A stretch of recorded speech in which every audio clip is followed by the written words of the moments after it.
ਚਾਹੇ ਆਪਾਂ ਕਹਿ ਦਈਏ ਕਿਸੇ ਨੂੰ ਮਹਾਰਾਜ ਸੁੰਦਰਤਾ ਵੱਧ ਦੇ ਦਿੰਦਾ, ਕਿਸੇ ਨੂੰ ਘੱਟ, ਪਰ ਮਹਾਰਾਜ ਕਈ ਵਾਰੀ ਜੋ ਕਮੀ ਹੁੰਦੀ ਆ ਉਹ ਗੁਣਾਂ ਦੇ ਨਾਲ ਖਤਮ ਕਰ ਦਿੰਦਾ। ਕਿ 2012 ਦੇ ਵਿੱਚ ਮੇਰੀ ਮੈਰਿਜ ਹੋਈ ਸੀ, ਜਿੱਥੋਂ ਯਾਨੀ ਮੇਰੀ ਜ਼ਿੰਦਗੀ ਦਾ ਪਲਟਾ ਵੱਜਿਆ, ਕਿਉਂਕਿ ਮੈਂ ਵੀ ਆਮ ਲੜਕੀਆਂ ਵਾਂਗ ਪਹਿਲਾਂ ਆਪਣਾ ਜੀਵਨ ਬਤੀਤ ਕਰਦੀ ਸੀ, ਸਿਲਾਈ ਕਢਾਈ ਜਾਂ ਹੋਰ ਕੰਮਾਂ ਕਾਰਾਂ ਦੇ ਵਿੱਚ ਮੇਰਾ ਟਾਈਮ ਲੰਘਦਾ ਸੀ। ਉਸ ਟਾਈਮ ਮਾਂ ਨੇ ਪੁੱਤ ਪਾਲ ਕੇ, ਕਿਉਂਕਿ ਉਹਨਾਂ ਦਾ ਵੀ ਸੁਪਨਾ ਹੁੰਦਾ, ਕਿਹੜੀ ਗੱਲੋਂ ਕਿਵੇਂ ਯਾਨੀ ਉਹਨਾਂ ਨੇ ਮਨ ਦੇ ਵਿੱਚੋਂ ਮੈਨੂੰ ਇੱਕਦਮ ਲਾਤਾ ਅਤੇ ਇਹੀ ਗੱਲ ਰੱਖੀ ਗਈ ਕਿ ਚਿਹਰੇ 'ਤੇ ਵਾਲ ਆਉਂਦੇ ਨੇ ਅਤੇ ਅੱਗੇ ਅਸੀਂ ਵੀ ਨਹੀਂ ਸ਼ੁਰੂ ਕਰ ਸਕਦੇ ਆਪਣਾ ਸਫ਼ਰ। ਉਸ ਤੋਂ ਪਹਿਲਾਂ ਜਦੋਂ ਰਿਸ਼ਤਾ ਪੱਕਾ ਹੋਇਆ ਸੀ ਉਦੋਂ ਦੇਖ ਦਿਖਾਈ ਨਹੀਂ ਹੋਈ ਸੀ ਕਿ ਉਦੋਂ ਉਹਨਾਂ ਨੂੰ ਨਹੀਂ ਪਤਾ ਸੀ ਇਸ ਚੀਜ਼ ਦਾ? ਕਿਉਂਕਿ ਚਿੰਨ੍ਹ ਦੇ ਉੱਤੇ ਨੋਰਮਲ ਹਰ ਲੜਕੀ ਦੇ ਆ ਹੀ ਜਾਂਦੇ ਨੇ ਅਤੇ ਉਸੇ ਤਰ੍ਹਾਂ ਮੇਰੇ ਸੀ ਅਤੇ ਉਹਨਾਂ ਨੂੰ ਵੀ ਕੋਈ ਪ੍ਰੋਬਲਮ ਨਹੀਂ ਸੀ, ਕਹਿੰਦੇ ਵੀ ਮਨਦੀਪ ਮੈਨੂੰ ਕੋਈ ਪ੍ਰੋਬਲਮ ਨਹੀਂ, ਪਰ ਅਚਨਚੇਤ ਪਤਾ ਨਹੀਂ ਕਿਉਂ ਪ੍ਰੋਬਲਮ ਖੜੀ ਹੋ ਗਈ। ਮੈਂ ਆਪਣੇ ਸਹੁਰੇ ਘਰ 1 ਮਹੀਨਾ ਬਤੀਤ ਕੀਤਾ ਅਤੇ ਉਹ 1 ਮਹੀਨੇ ਦੇ ਵਿੱਚ ਹੀ ਮੈਨੂੰ ਬਹੁਤ ਖੁਸ਼ੀ ਮਿਲ ਗਈ ਸੀ, ਉਹ ਵੀ ਬਹੁਤ ਖੁਸ਼ ਸੀ, ਪਰ ਉਹ ਪਤਾ ਨਹੀਂ ਕਿਉਂ ਵੀ ਇੱਕਦਮ ਹੀ ਯਾਨੀ ਇੱਦਾਂ ਵੀ ਉਹਨਾਂ ਨੇ ਯਾਨੀ ਐਡਾ ਵੱਡਾ ਫੈਸਲਾ ਲਿਆ। ਜਿਹੜਾ ਤੁਹਾਡਾ ਵਿਆਹ ਹੋਇਆ ਸੀਗਾ ਉਹ ਕਦੋਂ ਹੋਇਆ ਸੀ ਅਤੇ ਉਹਦੇ ਟੁੱਟਣ ਪਿੱਛੇ ਕੀ ਕਾਰਨ ਰਹੇ? ਮੈਂ 19ਵੇਂ ਸਾਲ 'ਚ ਸੀ ਅਤੇ ਜਦੋਂ ਮੇਰੀ ਉਹ ਮੈਰਿਜ ਹੋਈ ਅਤੇ ਉੱਥੇ ਮਾਹੌਲ, ਕਿਉਂਕਿ ਮੇਰੇ ਪਰਿਵਾਰ ਦੇ ਵਿੱਚ ਗੁਰਸਿੱਖੀ ਸੀ ਉਸ ਟਾਈਮ ਵੀ, ਅਤੇ ਪਰ ਮੈਂ ਅੰਮ੍ਰਿਤ ਨਹੀਂ ਸੀ ਛਕਿਆ ਅਤੇ ਕੁਛ ਆਪ ਨਸ਼ਾ ਕਰਦੇ ਸੀ ਅਤੇ ਯਾਨੀ ਮੈਨੂੰ ਵੀ ਇਸ ਚੀਜ਼ 'ਤੇ ਲਗਾਤਾ ਸੀ। ਤੁਹਾਨੂੰ ਵੀ ਨਸ਼ੇ 'ਤੇ ਲਗਾ ਦਿੱਤਾ ਸੀ? ਤੁਹਾਡੇ 2 ਵਿਆਹ ਟੁੱਟੇ, ਤੁਸੀਂ ਉਸ ਤੋਂ ਬਾਅਦ ਅੰਮ੍ਰਿਤ ਦੀ ਦਾਤ ਲਈ। ਖੁਦ ਉਹ ਚੀਜ਼ਾਂ ਦੇ ਨਾਲ ਜਦੋਂ ਕਿਸੇ ਲੜਕੀ ਦਾ ਇੱਕ ਵਾਰੀ ਘਰ ਟੁੱਟਦਾ ਉਹ ਦੁਬਾਰਾ ਨਹੀਂ ਖੜੀ ਹੋ ਸਕਦੀ, ਜ਼ਿੰਦਗੀ ਭਰ ਉਸ ਦਾ ਸਦਮਾ ਉਸ ਦੇ ਦਿਮਾਗ ਦੇ ਵਿੱਚ ਰਹਿੰਦਾ। ਤੁਹਾਡੇ ਦਿਲ 'ਤੇ 2 ਵਾਰੀ ਉਹ ਸੱਟ ਲੱਗੀ, ਕਿਸ ਤਰ੍ਹਾਂ ਤੁਸੀਂ ਉਸ ਤੋਂ ਉੱਭਰੇ ਅਤੇ ਕਿਸ ਤਰ੍ਹਾਂ ਹੁਣ ਤੁਸੀਂ ਲੋਕਾਂ ਵਾਸਤੇ ਮਿਸਾਲ ਬਣ ਰਹੇ ਹੋ? ਜੋ ਤੁਸੀਂ ਸਰੂਪ ਧਾਰਿਆ ਹੋਇਆ, ਕਿੱਦਾਂ ਲੋਕਾਂ ਦੇ ਵਿੱਚ ਤੁਸੀਂ ਵਿਚਰ ਰਹੇ ਹੋ? ਉਸ ਵੇਲੇ ਵੀ ਇਹੀ ਸੀ ਵੀਰ ਜੀ ਕਿ ਕਿਉਂਕਿ ਇੱਕ ਤਾਂ ਨਸ਼ੇ ਦੇ ਵਿੱਚ ਹੋਣ ਕਰਕੇ ਨਸ਼ੇ ਦੀ ਤੋਟ ਲੱਗਦੀ ਸੀ ਜਿਹੜਾ ਸਭ ਤੋਂ ਵੱਡਾ, ਅਤੇ ਇੱਕ ਦੂਸਰਾ ਸੀ ਕਿ ਵੀ ਉਹੀ ਗੱਲ ਕਿ ਵੀ ਵਿਛੋੜਾ ਸੀਗਾ ਕਿ ਘਰ ਦੇ ਤੋਂ ਵੀ, ਕਿਉਂਕਿ ਨਿਆਣ ਮੱਤ ਹੋਣ ਦੇ ਕਾਰਨ ਆਪਣੇ ਆਪ ਨੂੰ ਮੈਂ ਇਹੀ ਕਹਿੰਦੀ ਸੀ ਕਿ ਵੀਰ ਜੀ ਨਹੀਂ ਵੀ ਮੈਂ ਉੱਥੇ ਹੀ ਜਾਣਾ ਵਾ ਚਾਹੇ ਜਿਵੇਂ ਮਰਜ਼ੀ ਨੇ, ਅਤੇ ਪਰ ਇਹਨਾਂ ਨੇ ਮੈਨੂੰ ਸਮਝਾਇਆ ਕਿ ਵੀ ਤੇਰੀ ਉੱਥੇ ਲਾਈਫ ਨਹੀਂ ਹੈਗੀ।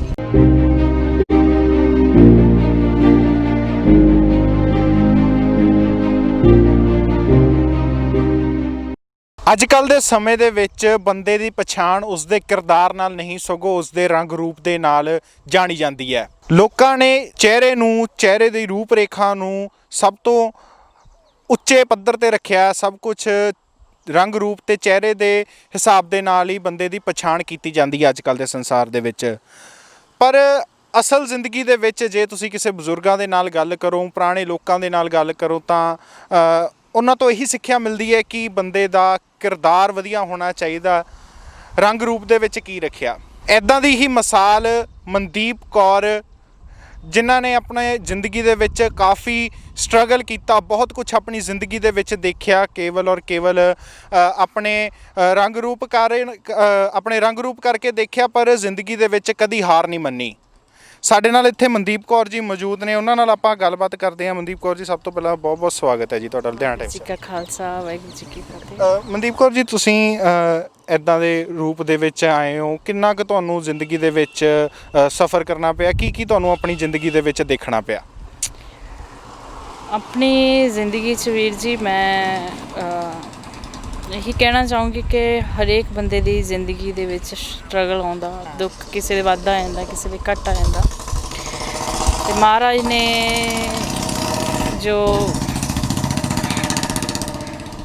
ਜੋ ਮੇਰੇ ਲੇਖਾਂ ਦੇ ਵਿੱਚ ਲਿਖਿਆ ਉਹ ਸ਼ਾਇਦ ਕੁਝ ਹੋਰ ਹੀ ਸੀ। ਮੇਰੀ ਜਿੱਥੋਂ ਜ਼ਿੰਦਗੀ ਬਦਲੀ ਉਹ ਮੇਰਾ ਜਾਨੀ ਮੈਂ ਕਹਿਣਾ ਚਾਹਾਂਗੀ ਕਿ 2012 ਦੇ ਵਿੱਚ ਮੇਰੀ ਮੈਰਿਜ ਹੋਈ ਸੀ, ਜਿੱਥੋਂ ਯਾਨੀ ਮੇਰੀ ਜ਼ਿੰਦਗੀ ਦਾ ਪਲਟਾ ਵੱਜਿਆ, ਕਿਉਂਕਿ ਮੈਂ ਵੀ ਆਮ ਲੜਕੀਆਂ ਵਾਂਗ ਪਹਿਲਾਂ ਆਪਣਾ ਜੀਵਨ ਬਤੀਤ ਕਰਦੀ ਸੀ, ਸਿਲਾਈ ਕਢਾਈ ਜਾਂ ਹੋਰ ਕੰਮਾਂ ਕਾਰਾਂ ਦੇ ਵਿੱਚ ਮੇਰਾ ਟਾਈਮ ਲੰਘਦਾ ਸੀ ਉਸ ਟਾਈਮ। ਅਤੇ ਮੇਰੀ ਮੈਰਿਜ ਤੋਂ ਬਾਅਦ ਜਾਣੀ ਮੈਂ ਆਪਣੇ ਪੇਕੇ ਘਰ ਵਿੱਚ ਆਈ, ਅਤੇ ਉਸ ਸਮੇਂ ਦੇ ਵਿੱਚ ਮੈਂ ਬਹੁਤ ਕੁਝ ਸਿੱਖਿਆ, ਕਿਉਂਕਿ ਸੰਯੋਗ ਵਿਯੋਗ ਦੋਇ ਕਾਰ ਚਲਾਵੇ, ਲੇਖੇ ਆਵੇ ਭਾਗ, ਹੈ ਨਾ।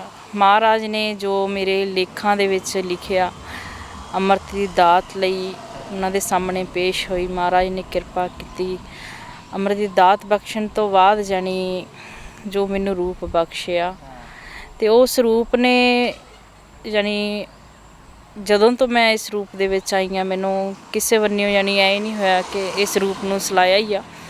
ਅਤੇ ਮਹਾਰਾਜ ਨੇ ਜਾਣੀ ਮੈਂ ਆਪਣਾ ਸਮਾਂ ਜਿੱਥੇ ਸੰਗਤ ਦੇ ਵਿੱਚ ਗੁਜ਼ਾਰਿਆ, ਉੱਥੇ ਬਹੁਤ ਕੁਝ ਸਿੱਖਣ ਨੂੰ ਮਿਲਿਆ ਮੈਨੂੰ।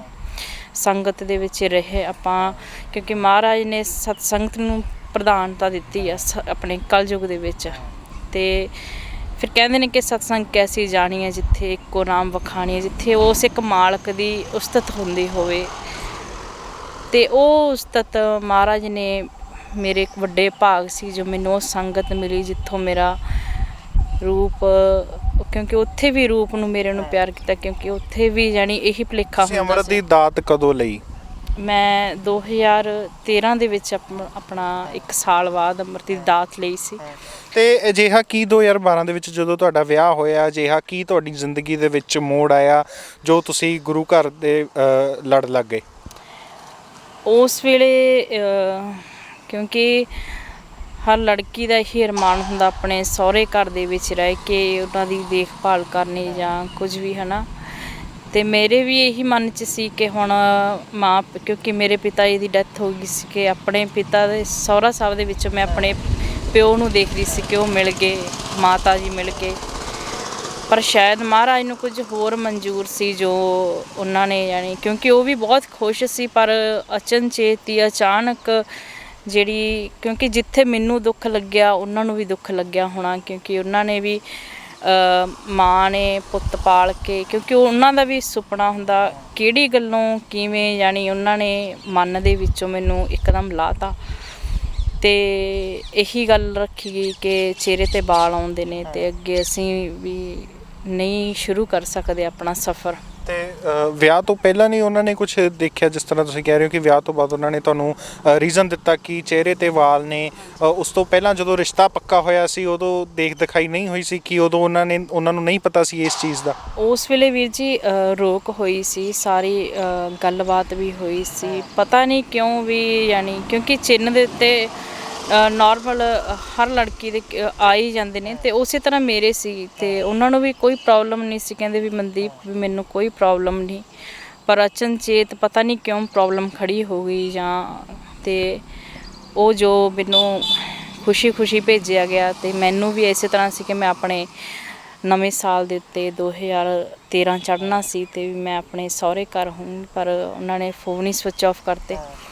ਕਿੰਨਾ ਸਮਾਂ ਬਤੀਤ ਕੀਤਾ ਤੁਸੀਂ ਆਪਣੇ ਸਹੁਰੇ ਪਰਿਵਾਰ 'ਚ? ਮੈਂ ਆਪਣੇ ਸਹੁਰੇ ਘਰ 1 ਮਹੀਨਾ ਬਤੀਤ ਕੀਤਾ, ਅਤੇ ਉਹ 1 ਮਹੀਨੇ ਦੇ ਵਿੱਚ ਹੀ ਮੈਨੂੰ ਬਹੁਤ ਖੁਸ਼ੀ ਮਿਲ ਗਈ ਸੀ। ਉਹ ਵੀ ਬਹੁਤ ਖੁਸ਼ ਸੀ, ਪਰ ਉਹ ਪਤਾ ਨਹੀਂ ਕਿਉਂ ਵੀ ਇੱਕਦਮ ਹੀ ਜਾਣੀ ਇੱਦਾਂ ਵੀ ਉਹਨਾਂ ਨੇ ਜਾਣੀ ਐਡਾ ਵੱਡਾ ਫੈਸਲਾ ਲਿਆ। ਅਤੇ ਕਦੀ ਹੁਣ ਉਸ ਤੋਂ ਬਾਅਦ ਅੱਜ ਜਿਸ ਤਰ੍ਹਾਂ ਹੁਣ ਤੁਸੀਂ 2012 'ਚ ਤੁਸੀਂ ਕਹਿੰਦੇ ਹੋ ਕਿ ਵਿਆਹ ਹੋਇਆ 1 ਮਹੀਨੇ ਬਾਅਦ ਤੁਸੀਂ ਆਪਣੇ ਘਰ ਇੱਧਰ ਆ ਗਏ, ਉਹਨਾਂ ਨੇ ਕਦੀ ਦੁਬਾਰਾ ਸੰਪਰਕ ਕਰਨ ਦੀ ਤੁਹਾਡੇ ਨਾਲ ਕੋਸ਼ਿਸ਼ ਕੀਤੀ, ਜਾਂ ਤੁਸੀਂ ਕਦੀ ਉਹਨਾਂ ਦੇ ਨਾਲ ਸੰਪਰਕ ਵਿੱਚ ਆਏ ਹੋ ਜਾਂ ਕਿਤੇ ਗਏ ਤਾਂ ਤੁਹਾਨੂੰ ਕਿਤੇ ਉਹ ਮਿਲੇ ਹੋਣ? ਇਸੇ ਚੀਜ਼ ਦਾ ਵੀਰ ਜੀ ਮੈਨੂੰ ਬਹੁਤ ਵੱਡਾ ਦੁੱਖ ਆ ਕਿ ਉਹਨਾਂ ਨੇ ਮਿਲਣਾ ਜ਼ਰੂਰੀ ਨਹੀਂ ਸਮਝਿਆ। ਅਗਰ ਮਿਲੇ ਹੁੰਦੇ ਸ਼ਾਇਦ ਅੱਜ ਦਿਨ ਕੁਝ ਹੋਰ ਹੋਣਾ ਸੀ। ਅਤੇ ਕਦੀ ਬੈਠ ਕੇ ਕੋਈ ਮਤਲਬ ਗੱਲਬਾਤ ਕਰਨ ਦੀ ਵੀ ਨਹੀਂ ਕੋਸ਼ਿਸ਼ ਕੀਤੀ ਵੀ ਦੋ ਜੀ ਬੈਠ ਕੇ ਗੱਲ ਸੁਲਝਾ ਲਈਏ, ਰਿਸ਼ਤਾ ਬਚਿਆ ਰਹੇ? ਨਹੀਂ ਵੀ ਜੀ, ਉਹ ਕਦੇ ਆਏ ਨਹੀਂ ਸਾਹਮਣੇ। ਅਤੇ ਮੈਂ ਜਦੋਂ ਲਾਸਟ ਟਾਈਮ ਉਹਨਾਂ ਨੂੰ ਮਿਲੀ ਸੀ, ਮੈਂ ਘਰ ਵੀ ਗਈ ਸੀ ਕਿ ਮਾਂ ਇਹ ਮੇਰਾ ਘਰ ਆ, ਅਤੇ ਉਹਨਾਂ ਨੇ ਯਾਨੀ ਕਹਿਤਾ ਸੀ ਕਿ ਵੀ ਨਹੀਂ ਤੁਸੀਂ ਆਪਦੇ ਘਰੇ ਜਾਓ, ਵੀ ਅਸੀਂ ਬੈਠ ਕੇ ਗੱਲ ਕਰਾਂਗੇ, ਅਤੇ ਉਹਨਾਂ ਨੂੰ ਆਉਣ ਨਹੀਂ ਦਿੱਤਾ ਸਾਹਮਣੇ। ਅਤੇ ਇਹੀ ਸੀ ਕਿ ਸ਼ਾਇਦ ਜੇ ਸਾਹਮਣੇ ਹੁੰਦੇ ਤਾਂ ਕੁਝ ਗੱਲ ਹੋਰ ਹੁੰਦੀ। ਕੀ ਲੱਗਦਾ ਕੀ ਉਹਨਾਂ ਦੇ ਦਿਮਾਗ ਦੇ ਵਿੱਚ ਉਦੋਂ ਚੱਲ ਰਿਹਾ ਸੀ ਜਿਹੜਾ ਉਹਨਾਂ ਨੇ ਤੁਹਾਨੂੰ ਅਚਨਚੇਤ ਹੀ ਇੱਦਾਂ ਘਰ ਵਾਪਸ ਭੇਜਤਾ? ਇਹੀ ਚੀਜ਼ ਵੀਰ ਜੀ ਮੈਨੂੰ ਅੱਜ ਤੱਕ ਨਹੀਂ ਪਤਾ ਲੱਗੀ ਕਿ ਕੀ ਰੀਜ਼ਨ ਰਿਹਾ, ਕਿਉਂਕਿ ਦੇਖੋ ਕਮੀ ਹਰ ਇਨਸਾਨ 'ਚ ਹੁੰਦੀ ਆ। ਚਾਹੇ ਆਪਾਂ ਕਹਿ ਦਈਏ ਕਿਸੇ ਨੂੰ ਮਹਾਰਾਜ ਸੁੰਦਰਤਾ ਵੱਧ ਦੇ ਦਿੰਦਾ, ਕਿਸੇ ਨੂੰ ਘੱਟ, ਪਰ ਮਹਾਰਾਜ ਕਈ ਵਾਰੀ ਜੋ ਕਮੀ ਹੁੰਦੀ ਆ ਉਹ ਗੁਣਾਂ ਦੇ ਨਾਲ ਖ਼ਤਮ ਕਰ ਦਿੰਦਾ। ਅਤੇ ਮੈਨੂੰ ਵੀ ਐਂ ਸੀ ਕਿ ਚਲੋ ਜੇ ਇੰਨੀ ਕੁ ਇਹ ਮਹਾਰਾਜ ਨੇ ਕਮੀ ਬਖਸ਼ੀ ਆ ਤਾਂ ਆਪਣੇ ਵੱਲੋਂ ਮੈਂ ਪੂਰੀ ਕੋਸ਼ਿਸ਼ ਕੀਤੀ ਸੀ ਕਿ ਉਹਨਾਂ ਨੂੰ ਖੁਸ਼ ਰੱਖਾਂ। ਇੱਕ ਲੜਕੀ ਵਾਸਤੇ ਜਦੋਂ ਉਹਦਾ ਵਿਆਹ ਹੁੰਦਾ, ਉਹਦੀ ਵਿਆਹ ਤੋਂ ਬਾਅਦ ਪੂਰੀ ਜ਼ਿੰਦਗੀ ਬਦਲ ਜਾਂਦੀ ਆ। ਆਪਣਾ ਘਰ ਛੱਡ ਕੇ ਕਿਸੇ ਹੋਰ ਦੇ ਘਰ ਜਾਣਾ ਕੁੜੀ ਲਈ ਸਭ ਤੋਂ ਔਖੀ ਗੱਲ ਹੁੰਦੀ ਹੈ, ਅਤੇ ਜਦੋਂ ਉਹਦਾ ਵਿਆਹ ਟੁੱਟਦਾ, ਸ਼ਾਦੀ ਟੁੱਟਦੀ ਹੈ, ਜਦੋਂ ਆਪਣੇ ਘਰੋਂ ਦੁਬਾਰਾ ਆ ਜਾਂਦੀ ਹੈ, ਸਭ ਤੋਂ ਵੱਡੀ ਮੈਂ ਕਹਿੰਦਾ ਉਹਦੇ ਕੁੜੀ ਦੇ ਦਿਲ 'ਤੇ ਸੱਟ ਹੁੰਦੀ ਹੈ। ਪਰ ਤੁਸੀਂ ਤਾਂ ਇਹ ਸੱਟ ਦੋ ਵਾਰੀ ਝੱਲੀ ਹੈ। ਉਹੀ ਮੈਂ ਕਹਿਣਾ ਚਾਹਾਂਗੀ ਕਿ ਉਹ ਦੇਖੋ ਮਹਾਰਾਜ ਨੇ ਬਾਣੀ ਦੇ ਵਿੱਚ ਲਿਖਿਆ, ਜਿੰਨਾ ਚਿਰ ਆਪਣਾ, ਕਿਉਂਕਿ ਆਪਾਂ ਜੋ ਆਪਣੇ ਹੁਣ ਸੰਜੋਗੀ ਨੇ ਇਹ ਆਪਣੇ ਪਿਛਲੇ ਸੰਜੋਗੀ ਨੇ, ਅਤੇ ਇਹ ਪੁਰਾਣੇ ਸੰਜੋਗੀ ਆਪਾਂ ਜਦੋਂ ਇਕੱਠੇ ਹੁੰਦੇ ਆ, ਜਦੋਂ ਮਹਾਰਾਜ ਵੱਲੋਂ ਹੁਕਮ ਹੁੰਦਾ ਆਪਾਂ ਵਿਛੋੜਾ ਪੈ ਜਾਂਦਾ, ਚਾਹੇ ਉਹ ਸਵਾਸ ਖਤਮ ਹੋ ਜਾਣ ਜਾਂ ਵੈਸੇ ਆਪਾਂ ਦੂਰ ਹੋ ਜਾਈਏ, ਕਿਉਂਕਿ ਮਹਾਰਾਜ ਕਹਿੰਦੇ ਵੀ ਕਾਹੇ ਰੇ ਮਨ ਚਿੱਤ ਵੈ ਉਦਮ ਜਾ ਹਰਜੀਓ ਭਰਿਆ, ਹੈ ਨਾ, ਵੀ ਕਿਉਂ ਵੀ ਆਪਾਂ ਕਹਿੰਦੇ ਹਾਂ ਕਿ ਅਸੀਂ ਬਹੁਤ ਕੁਝ ਕਰ ਰਹੇ ਹਾਂ, ਪਰ ਮਹਾਰਾਜ ਕਹਿੰਦੇ ਵੀ ਉਹ ਆਪ ਸਮਰੱਥ ਆ, ਭੰਨਣ ਘੜਨ ਸਮਰੱਥ, ਹੈ ਨਾ। ਅਤੇ ਉਹੀ ਚੀਜ਼ ਮੇਰੇ ਨਾਲ ਹੋਈ ਅਤੇ ਮੈਂ ਵੀ ਇਸੇ ਚੀਜ਼ ਨੂੰ ਜਾਣੀ। ਇਸ ਤੋਂ ਪਹਿਲਾਂ ਜਿਹੜਾ ਤੁਹਾਡਾ ਵਿਆਹ ਹੋਇਆ ਸੀਗਾ ਉਹ ਕਦੋਂ ਹੋਇਆ ਸੀ, ਅਤੇ ਉਹਦੇ ਟੁੱਟਣ ਪਿੱਛੇ ਕੀ ਕਾਰਨ ਹੋਏ? ਉਸ ਵੇਲੇ ਮੈਂ 19ਵੇਂ ਸਾਲ 'ਚ ਸੀ, ਅਤੇ ਜਦੋਂ ਮੇਰੀ ਉਹ ਮੈਰਿਜ ਹੋਈ, ਅਤੇ ਉੱਥੇ ਮਾਹੌਲ, ਕਿਉਂਕਿ ਮੇਰੇ ਪਰਿਵਾਰ ਦੇ ਵਿੱਚ ਗੁਰਸਿੱਖੀ ਸੀ ਉਸ ਟਾਈਮ ਵੀ, ਅਤੇ ਪਰ ਮੈਂ ਅੰਮ੍ਰਿਤ ਨਹੀਂ ਸੀ ਛਕਿਆ, ਅਤੇ ਉਹਨਾਂ ਵੱਲੋਂ ਜਾਣੀ ਇਹੀ ਸੀ ਕਿ ਉਹ ਕੁਛ ਆਪ ਨਸ਼ਾ ਕਰਦੇ ਸੀ, ਅਤੇ ਜਾਣੀ ਮੈਨੂੰ ਵੀ ਇਸ ਚੀਜ਼ 'ਤੇ ਲਗਾਤਾ ਸੀਗਾ। ਤੁਹਾਨੂੰ ਵੀ ਨਸ਼ੇ 'ਤੇ ਲਗਾ ਦਿੱਤਾ ਸੀ? ਹਾਂਜੀ। ਅਤੇ ਅਗਰ ਤੁਹਾਨੂੰ ਪਤਾ ਨਹੀਂ ਸੀਗਾ ਕਿ ਕਿੱਦਾਂ ਉਹਨਾਂ ਨੇ ਤੁਹਾਨੂੰ ਨਸ਼ੇ 'ਤੇ ਲਗਾਇਆ, ਕੀ ਦਿੰਦੇ ਸੀ ਉਹ ਤੁਹਾਨੂੰ? ਕੁਝ ਜਾਣੀ ਆਪਾਂ ਕੈਪਸੂਲ ਸੀਗੇ ਕੋਈ, ਉਹ ਦਿੰਦੇ ਸੀ। ਅਗਰ ਜਾਣੀ ਮੈਂ ਇਹ ਕਹਿਣਾ ਚਾਹਾਂਗੀ ਕਿ ਜੇ ਵੀਰ ਜੀ ਮੇਰੇ ਨਾਂ ਲੈ ਕੇ ਆਉਂਦੇ, ਕਿਉਂਕਿ ਉਹ ਮੈਨੂੰ ਮੇਰੇ ਪੇਕੇ ਘਰ ਵੀ ਨਹੀਂ ਸੀ ਆਉਣ ਦਿੰਦੇ। ਕੀ ਕਹਿ ਕੇ ਤੁਹਾਨੂੰ ਉਹ ਕੈਪਸੂਲ ਦਿੰਦੇ ਸੀ, ਵੀ ਕਾਹਦੇ ਕੈਪਸੂਲ ਨੇ ਇਹ? ਉਹ ਦਰਦ ਦੇ ਕੈਪਸੂਲ ਕਹਿੰਦੇ ਸੀ ਕਿ ਦਰਦ ਦੇ ਕੈਪਸੂਲ ਨੇ। ਅਤੇ ਤੁਹਾਨੂੰ ਕਿਸੇ ਕਿਸਮ ਦੀ ਉਸ ਵੇਲੇ ਤਕਲੀਫ ਸੀਗੀ? ਮੇਰੇ ਦਰਦ ਉੱਠਿਆ ਸੀਗਾ, ਅਤੇ ਉਸੇ ਚੀਜ਼ ਨੇ, ਉਹੀ ਚੀਜ਼ ਮੈਨੂੰ ਉਹ ਵੀ ਨਹੀਂ ਸਮਝ ਆਈ, ਕਿਉਂਕਿ ਉਹਨਾਂ ਵੱਲੋਂ ਵੀ ਮੇਰੇ ਉੱਪਰ ਜਾਣੀ ਇਲਜ਼ਾਮ ਲਗਾਉਣ ਲਈ ਬੜਾ ਕੁਝ ਕੀਤਾ ਗਿਆ, ਅਤੇ ਕਾਫੀ ਕੁਝ ਉਸ ਘਰ ਦੇ ਵਿੱਚ ਮੈਂ ਝੱਲਿਆ, ਅਤੇ ਮਹਾਰਾਜ ਨੇ ਜਾਣੀ ਕਿਰਪਾ ਕੀਤੀ ਕਿ ਉਹ ਸਮਾਂ ਛੇਤੀ ਟਲ ਗਿਆ। ਕਿੰਨੀ ਕੁ ਦੇਰ ਚੱਲਿਆ ਵਿਆਹ? ਉਹ ਮੈਰਿਜ ਮੇਰੀ ਫਰਵਰੀ ਦੇ ਵਿੱਚ ਹੋਈ ਸੀ, ਅਤੇ ਜੂਨ ਦੇ ਵਿੱਚ ਮੈਂ ਘਰ ਵਾਪਸ ਆ ਗਈ ਸੀ। ਜਦੋਂ ਇੱਕ ਕੁੜੀ ਦਾ ਰਿਸ਼ਤਾ ਟੁੱਟਦਾ, ਤਲਾਕ ਹੁੰਦਾ, ਘਰ ਦੇ ਵੀ ਸਾਥ ਛੱਡ ਜਾਂਦੇ ਨੇ, ਘਰ ਦੇ ਵੀ ਸਵਾਲ ਕਰਨ ਲੱਗ ਜਾਂਦੇ ਨੇ, ਤੁਹਾਡੇ ਘਰਦਿਆਂ ਦਾ ਕੀ ਪ੍ਰਤੀਕਰਮ ਰਿਹਾ, ਕੀ ਤੁਹਾਡੇ ਘਰਦਿਆਂ ਨੇ ਸਪੋਰਟ ਕੀਤੀ? ਹਾਂਜੀ, ਉਸ ਵੇਲੇ ਵੀ ਮੈਂ, ਕਿਉਂਕਿ ਇਹ ਮੇਰੇ ਲਈ ਬਹੁਤ ਵੱਡਾ ਦੁੱਖ ਸੀ ਉਸ ਵੇਲੇ ਵੀ, ਕਿਉਂਕਿ ਇੱਕ ਉਮਰ 19ਵੇਂ ਸਾਲ 'ਚ ਸੀ, ਇੱਕ ਪਿਓ ਦਾ ਦੁੱਖ ਸੀ। ਉਸ ਤੋਂ ਬਾਅਦ ਜਾਣੀ ਕਿਉਂਕਿ ਹਰ ਭਰਾ, ਹਰ ਮਾਂ ਪਿਓ ਆਪਣੇ ਭੈਣ ਭਰਾ ਲਈ ਵਧੀਆ ਘਰ ਲੱਭਦੇ ਆ, ਪਰ ਕੁਝ ਗਲਤ ਬੰਦਿਆਂ ਦੇ ਕਾਰਨ ਕਰਕੇ ਮੈਂ ਇਹ ਨਹੀਂ ਸਮਝੂਗੀ ਕਿ ਮੇਰੀ ਜ਼ਿੰਦਗੀ ਖਰਾਬ ਹੋਈ ਆ। ਉਹਨਾਂ ਦਾ ਮੇਰੀ ਜ਼ਿੰਦਗੀ ਦੇ ਵਿੱਚ ਆਉਣਾ ਸੀ, ਅਤੇ ਅੱਜ ਮਹਾਰਾਜ ਨੇ ਜਾਣੀ ਜੋ ਮੇਰੇ 'ਤੇ ਕਿਰਪਾ ਕਰਨੀ ਹੈ, ਸ਼ਾਇਦ ਕਿਉਂਕਿ ਜਿਵੇਂ ਇੱਕ ਨਾਟਕ ਦੇ ਪਾਤਰ ਹੁੰਦੇ ਨੇ, ਉਹ ਜਾਣੀ ਇੱਕ ਨਾਟਕ ਦਾ ਐਂਡ ਉਹਨਾਂ ਦੇ ਸਿਰ 'ਤੇ ਹੀ ਹੁੰਦਾ, ਇਸੇ ਤਰ੍ਹਾਂ ਉਹ ਮੇਰੀ ਜ਼ਿੰਦਗੀ ਦੇ ਪਾਤਰ ਸੀ, ਅਤੇ ਉਹਨਾਂ ਤੋਂ ਬਹੁਤ ਕੁਝ ਸਿੱਖਣ ਨੂੰ ਮਿਲਿਆ। ਅਤੇ ਇਹੀ ਆ ਕਿ ਮਹਾਰਾਜ ਨੇ ਜਾਣੀ ਮੈਂ ਇਹੀ ਕਹੂੰਗੀ ਕਿ ਮਹਾਰਾਜ ਨੇ ਪੈਰ ਦੇ ਉੱਤੇ, ਚਾਹੇ ਉਸ ਵੇਲੇ ਵੀ ਮੈਂ ਇਹੀ ਸਮਝੂਗੀ ਕਿ ਜੇ ਮੈਂ ਅੰਮ੍ਰਿਤ ਨਹੀਂ ਵੀ ਛਕਿਆ, ਉਸ ਘਰ ਦੇ ਵਿੱਚ ਵੀ ਮਹਾਰਾਜ ਕਿਤੇ ਨਾ ਕਿਤੇ ਮੇਰੇ 'ਤੇ ਕਿਰਪਾ ਕਰ ਰਹੇ ਸੀ। ਤੁਸੀਂ, ਤੁਹਾਡੇ 2 ਵਿਆਹ ਟੁੱਟੇ, ਤੁਸੀਂ ਉਸ ਤੋਂ ਬਾਅਦ ਅੰਮ੍ਰਿਤ ਦੀ ਦਾਤ ਲਈ ਖੁਦ। ਉਹ ਚੀਜ਼ਾਂ ਦੇ ਨਾਲ ਜਦੋਂ ਕਿਸੇ ਲੜਕੀ ਦਾ ਇੱਕ ਵਾਰੀ ਘਰ ਟੁੱਟਦਾ, ਉਹ ਦੁਬਾਰਾ ਨਹੀਂ ਖੜੀ ਹੋ ਸਕਦੀ, ਜ਼ਿੰਦਗੀ ਭਰ ਉਸ ਦਾ ਸਦਮਾ ਉਸ ਦੇ ਦਿਮਾਗ ਦੇ ਵਿੱਚ ਰਹਿੰਦਾ। ਤੁਹਾਡੇ ਦਿਲ 'ਤੇ 2 ਵਾਰੀ ਉਹ ਸੱਟ ਲੱਗੀ, ਕਿਸ ਤਰ੍ਹਾਂ ਤੁਸੀਂ ਉਸ ਤੋਂ ਉੱਭਰੇ, ਅਤੇ ਕਿਸ ਤਰ੍ਹਾਂ ਹੁਣ ਤੁਸੀਂ ਲੋਕਾਂ ਵਾਸਤੇ ਮਿਸਾਲ ਬਣ ਰਹੇ ਹੋ, ਜੋ ਤੁਸੀਂ ਸਰੂਪ ਧਾਰਿਆ ਹੋਇਆ, ਕਿੱਦਾਂ ਲੋਕਾਂ ਦੇ ਵਿੱਚ ਤੁਸੀਂ ਵਿਚਰ ਰਹੇ ਹੋ?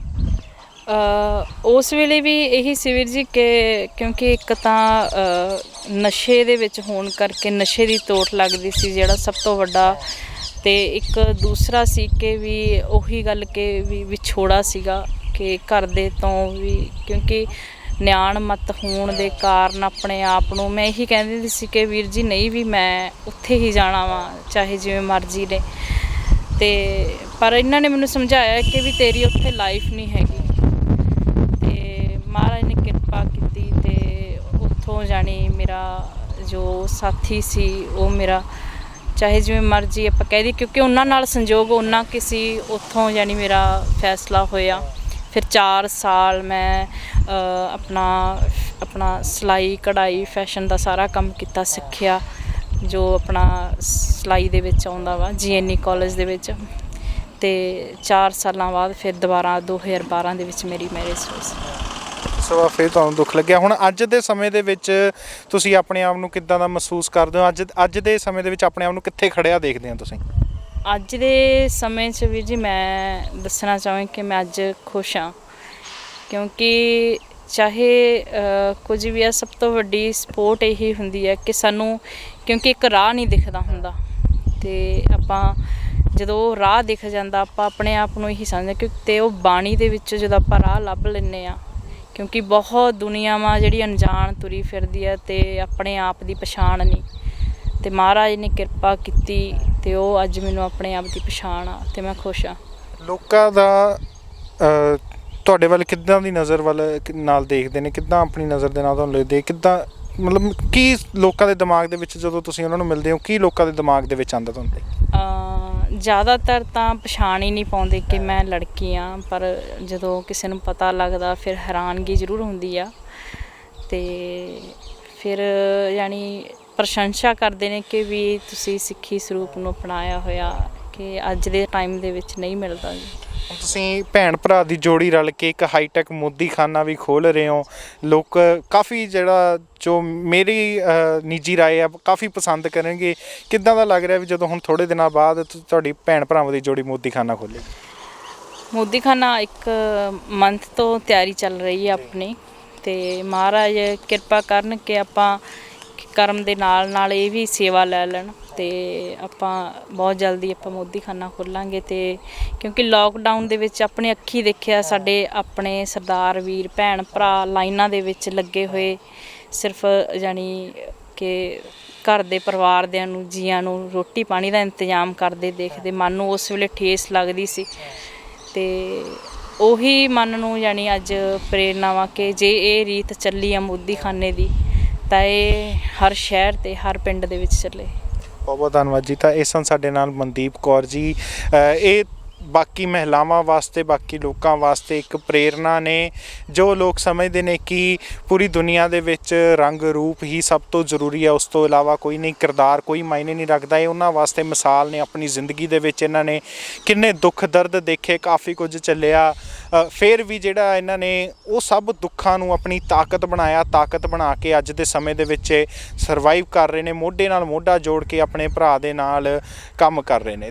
ਤਾਂ ਵਧੇਰੇ ਅਪਡੇਟਸ ਲਈ ਸਾਡੇ ਨਾਲ ਜੁੜੇ ਰਹੋ। ਲੁਧਿਆਣਾ ਤੋਂ ਸਨਮਜੀਤ ਸਿੰਘ, ਕੈਮਰਾਮੈਨ ਸਤਵੰਤ ਮਠਾੜੂ ਦੇ ਨਾਲ, ਲੁਧਿਆਣਾ ਟਾਈਮਸ। ਵਧੇਰੇ ਜਾਣਕਾਰੀ ਲਈ ਸਬਸਕ੍ਰਾਈਬ ਕਰੋ ਸਾਡਾ YouTube ਚੈਨਲ ਪਬਲਿਕ ਟਾਈਮਸ ਅਤੇ ਨੋਟੀਫਿਕੇਸ਼ਨ ਲਈ ਬੈਲ ਆਈਕਨ ਤੇ ਕਲਿੱਕ ਕਰਨਾ ਨਾ ਭੁੱਲੋ।